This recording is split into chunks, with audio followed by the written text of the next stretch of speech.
Nous sommes le 25 mai de l'an de grâce 2019 et nous sommes toujours là. Alors, il y en a déjà eu beaucoup, plusieurs, des fins du monde annoncées depuis 15 ans et on est toujours là. Et il y en a d'autres qui sont prévues pour les 3 ans, 5 ans à venir. Et je crois vraiment qu'on a besoin de voir à quel point tout ce qui est prophétie, tout ce qui est annonce, tout ce qui est prédiction, tout ce qui est voyance sur des fins du monde, sur des événements terrestres, nous avons résolument notre rôle à jouer, un impact dessus, une capacité à pouvoir accéder à d'autres plans de réalité qui peuvent modifier aussi cet avenir et qui donc, de fait, ont modifié par le passé, puisqu'on le constate, vu qu'on est toujours là, les prédictions du passé. Alors on dit parfois que c'est parce que les dates n'étaient pas assez bien ajustées, c'était pas précis et qu'en fait ce qui avait été prévu pour 1999 c'est pour maintenant, ou ce qui avait été prévu pour 2012 c'est pour maintenant, ou ce qui est prévu pour maintenant en fait c'est pour 2025, etc., etc.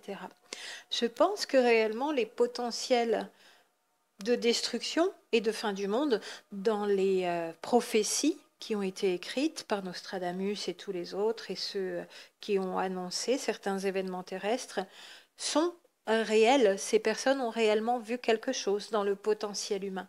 Seulement, il y a beaucoup d'autres facteurs qui peuvent changer les prophéties et qui nous disent et qui nous rappellent, j'y reviens, que nous avons notre pouvoir de décision là-dessus aussi en tant que groupe humain, en tant que collectif humain.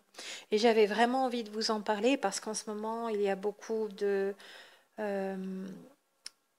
d'infos, d'annonces et peut-être aussi d'effets d'annonces sur des comètes, des météorites, des astéroïdes, voire même des planètes, des planétoïdes qui vont passer pas loin de la Terre. Ça fait un bout de temps que peut-être certaines et certains d'entre vous s'y intéressent aussi. C'était déjà le cas de toute façon à d'autres moments de nos vies terrestres, depuis que nous toutes et nous tous ici, nous sommes incarnés, donc on est 30 ans, 40 ans, 50 ans ou plus, on avait déjà entendu ce genre de prédiction, et ça s'affole un petit peu, et il y a beaucoup plus d'infos, et il y a YouTube, il y a Internet, et on peut avoir beaucoup de sons de cloche, et en tout cas beaucoup d'annonces. Alors réellement, le système solaire, en tout cas je le crois, puisque je le vis et je le vois et je le ressens comme ça, le système solaire est en transformation, notre système solaire à nous, autour de notre Soleil, en transformation, en évolution bien sûr. C'est ce qui fait que nous sommes dans cette période terrestre de transition, nous aussi en transformation, mais il y a beaucoup de potentiels qui peuvent être les nôtres pour l'avenir. Et encore une fois, je pense que ça dépendra de ce que nous faisons de nos vies par le pouvoir de l'intention, en couplant toutes et tous nos énergies, toutes et tous ensemble, parce que nous pouvons résolument, par le pouvoir de l'intention, changer les choses à chaque instant. Et rien que le fait de savoir qu'il y a des potentiels destructeurs, notamment, nous permet de le prendre en compte, de faire un choix et de faire une rectification par rapport à ce qui aurait pu être de facto cette exécution de ce potentiel, la réalisation de ce potentiel. Je pense vraiment, c'est ce que j'ai envie de partager ici avec vous, que s'il y a suffisamment d'âmes éveillées, suffisamment d'âmes de bonne volonté, suffisamment d'âmes qui croient en leur pouvoir créateur, puissantes dans le choix du bien qu'elles peuvent faire, alors si elles se regroupent toutes et tous ensemble dans une même intention commune et qu'elles font le choix du meilleur et non du pire, ce groupe d'âmes, toutes ces âmes ensemble, peuvent changer ces potentiels de destruction qui sont effectivement annoncés. Alors on peut voir encore une fois le verre à moitié vide, le verre à moitié plein et faire le constat assez triste, attristant sur ce monde actuel, oui, bien sûr, mais les phases de mutation, de transformation qui ne sont pas forcément bien comprises, il y a de la part de beaucoup d'êtres humains de la résistance au changement, et ceci expliquerait cela, ça peut donner ce que l'on observe. Attention aux apparences aussi, qui ne nous montrent qu'une partie des choses et de ce qui se passe, et on ne voit pas forcément tout ce qui se passe là aussi dans le bon sens, notamment dans les énergies invisibles. Alors ça bouge en ce moment autour de la Terre, au-dessus de nos têtes, et tout est en mouvement aussi dans le système solaire avec ces passages prévus de planètes ou autres comètes. Alors il y a beaucoup de propos différents sur la nature réelle de ce qui va passer près de la Terre ce soir à 11h30, notamment. Levez les yeux. Et à d'autres moments, voilà, il y a des désaccords entre les scientifiques, la NASA, d'autres personnes, des prédictions, des voyances, des prophéties. Tout le monde n'est pas d'accord là-dessus sur l'exacte nature de ce qui va passer, ce qui ne va pas passer, de ce qui se passe au niveau des trous coronaux solaires sur la surface du Soleil, etc., etc. Ce que l'on sait, c'est qu'on a pris beaucoup d'énergie au niveau d'une pluie de photons, comme on l'appelle, depuis plusieurs années maintenant, et qu'il y a aussi un changement au niveau des pôles terrestres, pôles électromagnétiques, une inversion des pôles au niveau électromagnétique qui ne sera pas la première puisque ça s'est produit plusieurs fois dans les âges et dans l'histoire de la Terre, bien sûr. Alors, inversion des pôles magnétiques et non pas la Terre qui va inverser ses pôles physiques. On ne va pas se retrouver de l'autre côté, nous, hémisphère nord, dans l'hémisphère sud et vice-versa. On parle bien des pôles magnétiques qui, depuis une trentaine d'années, ont déjà bougé, c'est-à-dire un peu plus d'un quart, et ça s'accélère très très vite.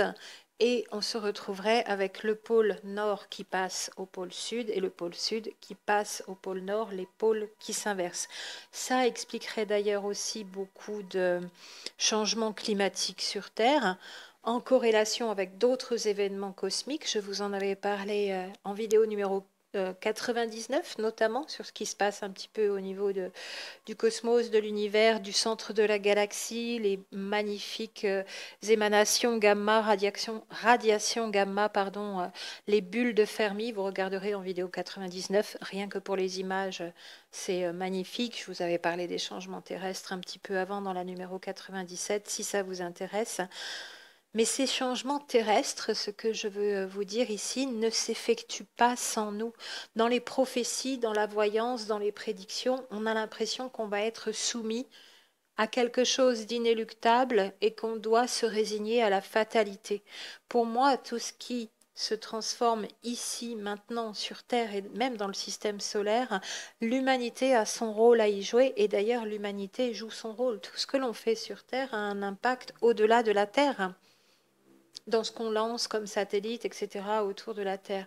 Et ces changements terrestres ne s'effectuent pas sans nous. Nous en sommes pleinement acteurs et actrices à un niveau énergétique de toutes nos énergies corporelles cumulées sur Terre avec ce qui se passe en résonance avec la résonance de Schumann, c'est le cas de le dire, donc les interactions et l'interrelation, puisque les deux jouent l'une sur l'autre, énergie du groupe humain et résonance de Schumann dans les deux sens, mais aussi au niveau de nos décisions, de nos modes de vie, de nos idées, de ce que nous voulons pour la société. Donc, nous sommes pleinement aussi acteurs et actrices de nos changements à un niveau sociétal, à un niveau politique, et ces changements cosmiques en corrélation qui annoncent une amorce d'évolution pour le groupe humain. Tout le monde n'en veut pas, me direz-vous, de cette évolution. C'est pour ça que ça tire en arrière, qu'il y a résistance au changement, qu'il y a des forces obstructrices. Peut-être qu'on pourrait les voir autrement, ce serait plus long ici, mais quand on n'est pas prêt, on a des obstacles. Et quand on est prêt, les obstacles tombent ou on sait les contourner. Donc quand il y a des forces de résistance au changement qui nous tirent vers l'arrière ou qui nous maintiennent dans l'involution ou qui nous tirent vers le bas, donc dans des énergies d'involution, est-ce que ça ne serait pas parce qu'on a oublié de valider quelque chose au niveau de notre évolution à nous, groupe humain? C'est des questions que je me pose très souvent à un niveau individuel d'ailleurs, en calquant sur mes observations du niveau individuel d'une vie d'un être humain, puisqu'on parle souvent d'ailleurs d'humanité qui aurait été jusqu'à maintenant, donc dernièrement, comme dans son âge adolescent, une humanité qui traverserait l'adolescence et qui doit apprendre certaines choses pour passer à l'âge adulte. Et là, à chaque fois, comme dans une vie d'être humain, d'un individu seul, je compare l'humanité à cette vie d'individu et je me dis, est-ce qu'il n'y aurait pas des obstacles, des obstructions? Est-ce que ça ne fonctionne pas parce qu'on ne va pas toujours dans le bon sens, comme quand on a des obstacles dans une vie en tant qu'humanité, parce qu'on ne fait pas toujours les bons choix et parce qu'on n'a pas assez appris et suffisamment appris de ce que l'on peut faire sur cette terre et de ce que l'on a à maîtriser pour amener tous ces changements au niveau énergétique, spirituel et de l'évolution du groupe humain et de l'évolution de la Terre. Et quand tout est maîtrisé, je dirais, puisque c'est une question de maîtrise de nos potentiels, alors là, on peut passer à l'étape supérieure, on peut évoluer.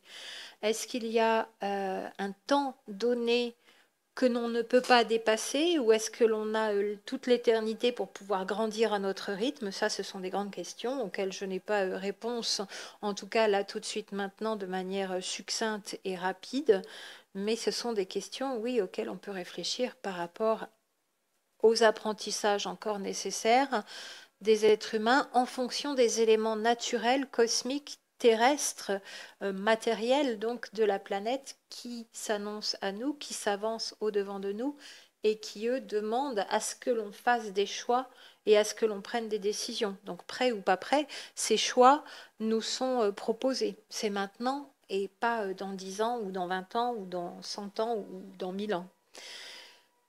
Moi, je pense vraiment que quand nous suivons le flot des énergies, je constate à un niveau individuel, au niveau des observations de tous les êtres humains que j'accompagne depuis 20 ans pour leur bien-être, leur mieux-être dans la santé, santé physique, santé mentale, santé spirituelle, quand on suit le flot des énergies du changement, aussi bien dans notre corps que dans notre tête, donc à un niveau mental, que pour notre âme, cet être plus vaste, alors quand on suit ce flot, tout est plus fluide.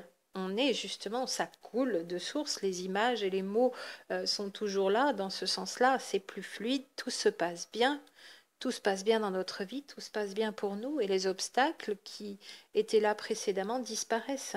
Et on suit le mouvement dans l'avancée, dans les avancées, on va de l'avant, on va vers l'avant sans s'accrocher à ce qui est connu, sans continuer de s'accrocher au passé et en osant aller de l'avant. Même si l'inconnu, bien sûr, on le dit souvent, fait peur. Il attire et il fait peur en même temps. Certaines et certains sont déjà dans la phase d'attraction, plus attirés par l'inconnu que d'en avoir peur. Et puis d'autres êtres humains sur Terre sont plus dans la phase l'inconnu me fait peur, je reste dans ce qui est acquis, dans ce que je connais, dans ce qui est confortable. Donc c'est sortir de sa zone de confort, comme vous en entendez souvent parler aussi, à un niveau psychologique, mais bien au-delà encore. C'est ne pas avoir peur à la fois de s'abandonner à quelque chose de plus grand, si tant est qu'on est reconnecté à ce quelque chose de plus grand, et ne pas avoir peur de l'inconnu, de ce qui n'est pas encore expérimenté, de ce dont on ne connaît pas les tenants et les aboutissants, ce qui est prévu pour nous, mais on n'en a pas encore vraiment idée. Et c'est là qu'on parle aussi de résistance au changement, mais pas seulement changer de travail, changer d'appartement, de logement, de ville, déménager. C'est bien plus que cela, la résistance au changement au niveau de l'être tout entier, au niveau de l'âme aussi. Et s'il y a résistance au changement, c'est parce que par nature, si la résistance au changement nous bloque, voilà, si parce que l'on fait de la résistance au changement, eh bien par conséquent on sera bloqué, c'est parce que par nature nous sommes faits pour évoluer. Et quand on bloque, qu'on fait de la résistance au changement, on est anti-nature, on est en dehors de notre nature, on va contre nature. Voilà, nous sommes contre nature quand on est dans la résistance au changement. Et c'est là que ça se gâte, justement, parce que les difficultés arrivent dans le corps, dans la tête, dans le cœur et dans l'âme, toujours.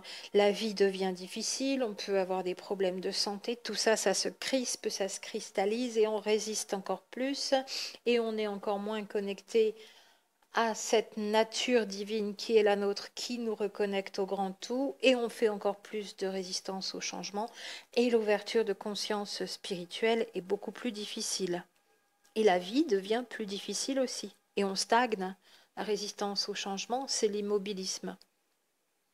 Le, le fait de suivre le flot de la vie qui est notre vraie nature pour aller vers cette évolution pour la suite, c'est vraiment notre vraie nature. La résistance au changement, c'est le fait d'être contre nature et de rester bloqué là dans les limitations et dans la petite vie, même à un niveau spirituel, au-delà du matériel et du financier, bien sûr, donc du psychologique, la petite vie limitée qui nous empêche de voir ô combien notre être est bien plus vaste, notre nature divine, multidimensionnelle, est bien réelle, est bien une réalité. Alors, à un moment, ce ne sont que des mots, soit même en mots, on ne veut pas entendre ce genre d'idées.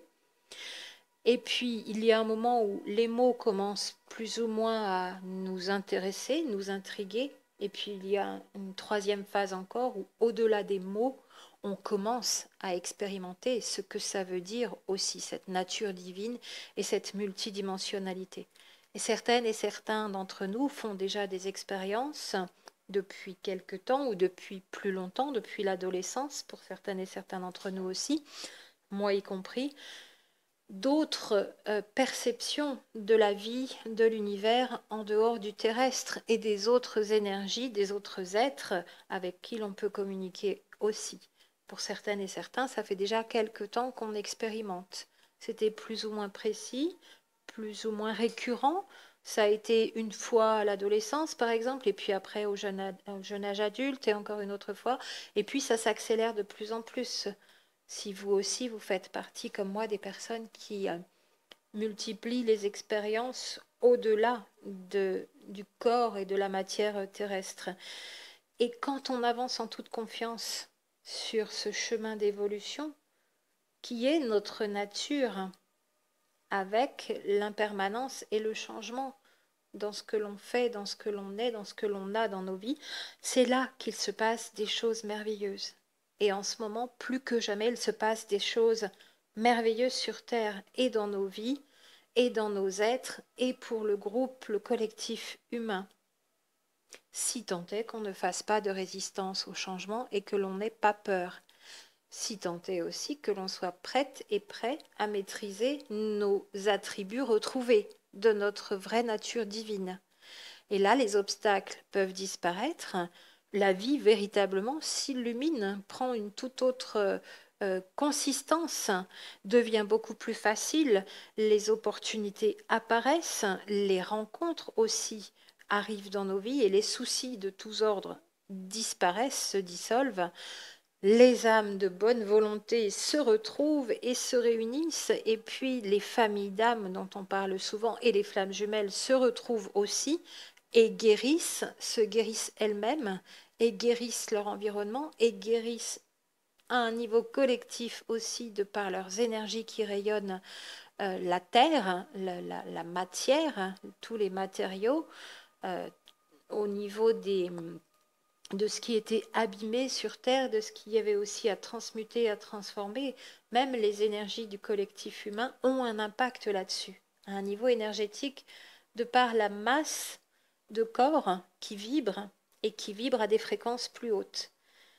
Et à un niveau sociétal, psychologique, la force des choix orientés vers le bien déploie aussi sa puissance. Et c'est ça l'éveil de l'humanité, c'est à ce moment-là qu'on peut parler d'une humanité qui s'éveille, avec chaque être humain qui s'éveille à sa réelle nature, toujours à son plein potentiel, bien plus grand, bien plus vaste et bien plus lumineux que tout ce que les fausses croyances limitantes nous ont obligés à croire jusqu'à maintenant. C'est cela ce qui est en train de se passer de merveilleux sur Terre, y compris dans ce que l'on peut expérimenter dans nos vies, dans ce que l'on peut constater de merveilleuses expériences qu'on est nouvellement en train de faire depuis 5 ans, 10 ans, 20 ans ou 30 ans pour beaucoup d'entre nous. Et c'est seulement avec un pareil potentiel inhérent à chaque être humain que quand la mise en commun est faite, alors la transition planétaire peut, elle, se faire aussi de manière fluide, en suivant le flot qui est amené à faire évoluer les choses, qui nous amène à faire évoluer les choses.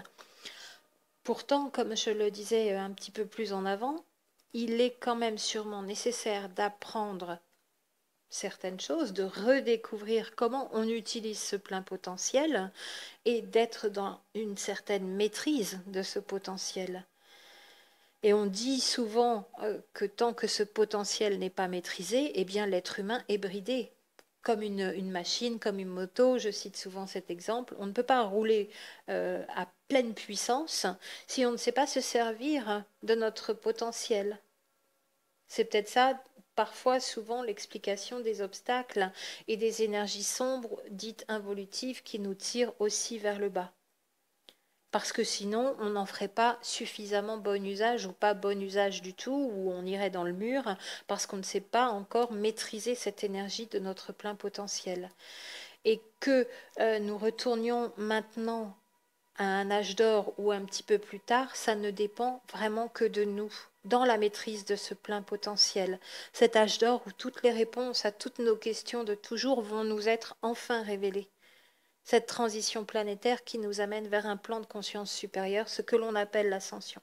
Et ça bouge vraiment sur Terre, ça bouge aussi autour, on a de la visite, et d'autres êtres, d'autres civilisations, ça fait un bout de temps, mais aussi de manière cyclique, ces planétoïdes ou ces astéroïdes, peu importe leur nature exacte dans le propos ici, mais qui sont en train de se rapprocher de nouveau, comme les cycles nous l'ont montré par-delà les âges. Et ça bouge et ça fait du mouvement et ça nous met en mouvement, ça nous pousse en avant. Même pour les personnes qui sont dans la résistance au changement, il n'y aura pas de possibilité de résister à ce besoin d'aller vers l'évolution, ce mouvement vers l'avant, ce mouvement pour bouger, évoluer et aller développer toutes nos capacités et notre plein potentiel.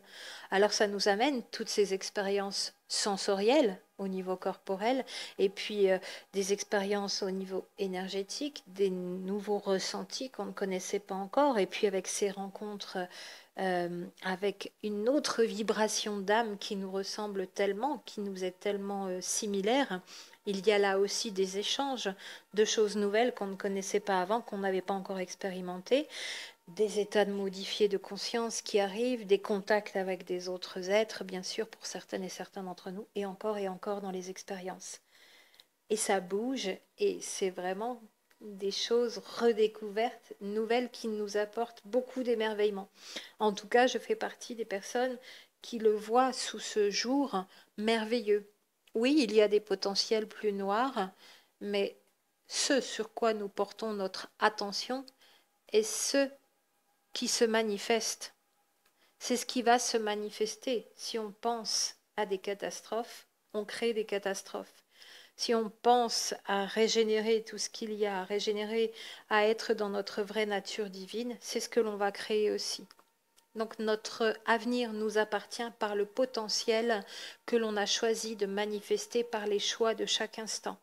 Et un groupe suffisant qui fait les bons choix, qui fait le choix du bien, ça peut suffire pour emmener la Terre sur cet autre plan de conscience. Et pour que les prophéties les plus noires, les prédictions les plus noires ne puissent pas se réaliser en tant que potentiel. Ça nous appartient pleinement. L'avenir proche et plus lointain sera ce que nous en ferons, toutes et tous ensemble, au travers de notre pouvoir de création et dans la prise de conscience que c'est par rapport à nos intentions que nous pouvons créer et que nous avons ce pouvoir. Alors soyons prêtes et soyons prêts, ça j'avais déjà posé cette vidéo de manière spontanée avec beaucoup de joie aussi il y a pas mal de temps. Soyons prêtes et soyons prêts dans nos choix pour cette maîtrise de cette énergie. Enjoy your life.